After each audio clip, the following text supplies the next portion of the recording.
స్తోత్రమేసయ్యా ప్రియమైన దేవుని బిడ్డలారా, క్రీస్తు నామములో మీ అందరికీ సమాధానం కలుగునుగాక. ఆమేన్. ప్రతి దినము దేవుని వాగ్దానం అని ఆత్మీయ చక్కటి కార్యక్రమంలో మిమ్మల్ని ప్రేమపూర్వకంగా ఆహ్వానిస్తున్న దేవుని బిడ్డలారా, ఎలా ఉన్నారు? బాగున్నారా? ఉదయాన్నే లేచారా? ప్రార్థన చేసుకున్నారా? కాసేపైనా మీరు దేవుని వాక్యాన్ని చదువుకున్నారా? ప్రభువు మీతో మాట్లాడి మిమ్మల్ని బలపరిచారా? మరి ప్రతి ఒక్కరూ ప్రతి దినము మిమ్మల్ని మరి ఈ విధంగా మిమ్మల్ని హెచ్చరిస్తూ మరి పురికొల్పుతూ మరి ప్రోత్సహిస్తున్న మరి దేవుని కృపను బట్టి మరి దేవునికే స్తుతి కలుగును గాక. ఎందుకంటే దేవుడు నాకు ఇచ్చిన తలాంతును బట్టి, దేవుడు నాకు ఇచ్చిన దర్శనమును బట్టి నేను మీకు తెలియచేస్తాను. ప్రతి దినము మరి దేవునికి దగ్గరగా జీవించడానికి మీరు ప్రయత్నం చేయాలని తెలియజేస్తూ, తద్వారా మనకు మేలే అని మీకు తెలియజేస్తూ ప్రతి దినము దేవుని వాగ్దానం అని ఆత్మీయ చక్కటి కార్యక్రమంలో వాగ్దానం చదువుతున్నాను. మొదటి దశలోనికెళ్ళకి రాసిన పత్రిక 5వ అధ్యాయము 14వ వచనం. సహోదరులారా, మేము మీకు బోధించున్నది ఏమనగా, అక్రమముగా నడుచుకుని వారికి బుద్ధి చెప్పుడి, ధైర్యము చెడిన వారిని ధైర్యపరుచుడి, బలహీనులకు ఊతనీయుడి. దేవునికి స్తోత్రం. ఏమంటే అందరి ఎడల దీర్ఘశాంతము గలవారై ఉండండి. దేవునికి స్తోత్రం. ఇక్కడ చక్కటి వాగ్దానం ద్వారా మరి ప్రభు మనతో మాట్లాడతాడు. ఏంటంటే మనం ఏ విధంగా నడుచుకోవాలి, ఎలా జీవించాలి. ఎందుకంటే మరి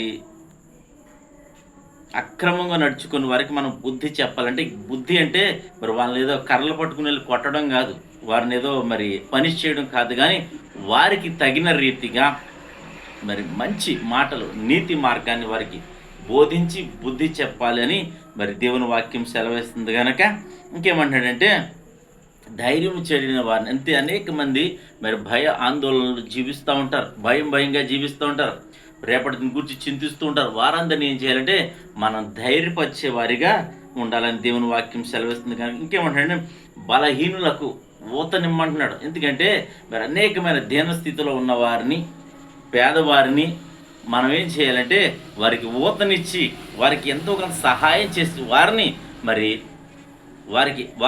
ఆదరించే వారిగా దేవుడు ఉండాలని కోరుకుంటున్నాడు. కనుక ఆ వ్యక్తి నీవే కావాలి, నీవే వారిని ఆదరించేవాడిగా మరి దేవుని బిడ్డగా ఉండాలని మరి దేవుడు వాక్యం సెలవిస్తుంది. ఇంకేమంటే అందరి ఎడల మరి ఈ మతం అనే కాదు, ఆ మతం అనే కాదు, ప్రతి ఒక్కరిని, ప్రతి మనిషిని మనిషి కింద చూసి ప్రతి ఒక్కరి ఎడల దీర్ఘశాంతము గలవారై మనం ఉండాలని దేవుని వాక్యం సెలవిస్తుంది. కనుక ప్రతి ఒక్కరూ ధైర్యం తెచ్చుకోండి.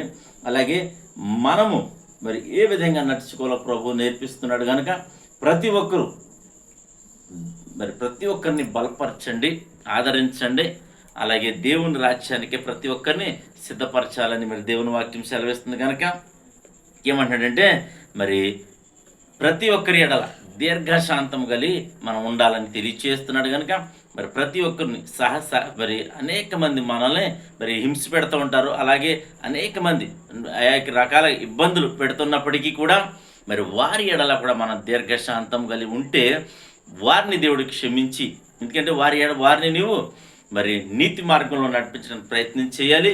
అలాగే తద్వారా వారు రక్షించబడతారు, మరి నీవును మరి దేవుని చేత ఆదరించబడతావని తెలియచేస్తూ, బలపరచబడతావని తెలియచేస్తూ మరి దేవునిలో మరి నీవు మరి ముందుకు సాగాలని తెలియచేస్తూ దేవుడి మాటలు దీవించును గాక.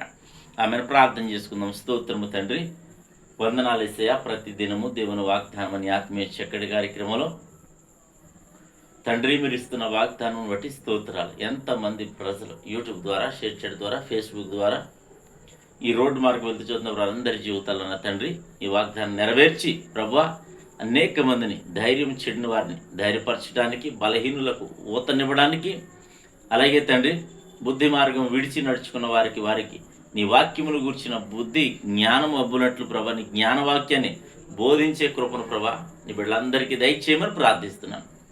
అలాగే తండ్రి ఈ సమయంలో ఎవరైనా రోగులు ఉంటే వారిని స్వస్థపరచమని ప్రార్థిస్తున్నాను. హాస్పిటల్స్ ఉన్న వారిని, యాక్సిడెంట్ అయిన వారిని, రకరకాలైన పరిస్థితులు ఉన్న ప్రతి ఒక్కరిని మీరు జ్ఞాపకం చేసుకుని కరుణించమని ప్రార్థిస్తున్నాం.